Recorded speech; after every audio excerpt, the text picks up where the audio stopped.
La Dame de Vittel, un film de 1936 de Roger Goupillières, d'après la pièce de théâtre de Roger Ferdinand et Georges Doley. Roger Ferdinand adaptant son œuvre pour l'écran, avec dans la distribution Alice Field, Christiane Deline, Denise Gray, Duvallès, Charpin et Berville. Le sujet.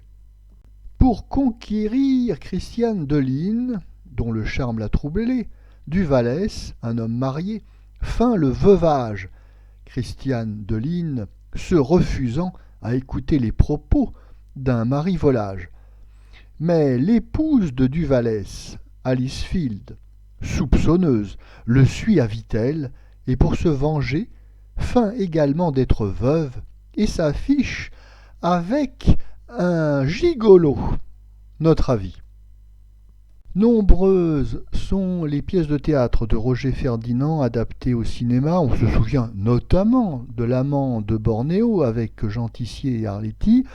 Et donc, Roger Ferdinand, en 1934, crée au Palais Royal le vaudeville La Dame de Vittel, avec dans les rôles principaux Duvallès et Ginette Leclerc. En 1936, Roger Ferdinand adapte pour l'écran sa propre pièce, et ça sera toujours avec Duvallès, mais avec, en remplacement de Ginette Leclerc, Alice Field. Bien sûr, c'est du théâtre filmé. Alors, le réalisateur Roger Goupillières essaye d'animer un petit peu la pièce de théâtre avec quelques séquences tournées en extérieur où on voit des voitures qui viennent, qui vont.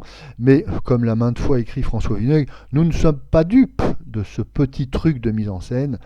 Le spectacle n'en est pas moins théâtral et très très peu, pour ne pas dire inexistant d'un point de vue cinématographique. C'est donc du théâtre, et du théâtre pas très original, on est vraiment dans du vaudeville très conventionnel, mais qu'importe ici, car en fait l'intérêt du film tient à la prestation de l'acteur principal, Frédéric Duvallès. En effet, Frédéric Duvallès est un acteur comique très rigolo. Il a un jeu très expressif, et pas seulement pas un jeu de physionomie, mais c'est tout son corps qui joue la scène. Mais attention, il n'y a pas de pagaille dans cette agitation. Le jeu est très précis, très net, très vif.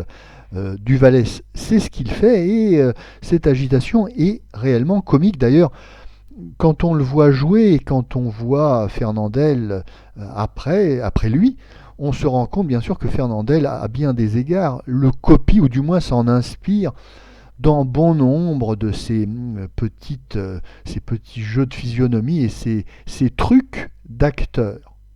La seule réserve que l'on peut avoir sur le jeu de Duvallès en 1936 ne tient pas à son talent personnel, mais plutôt à son âge.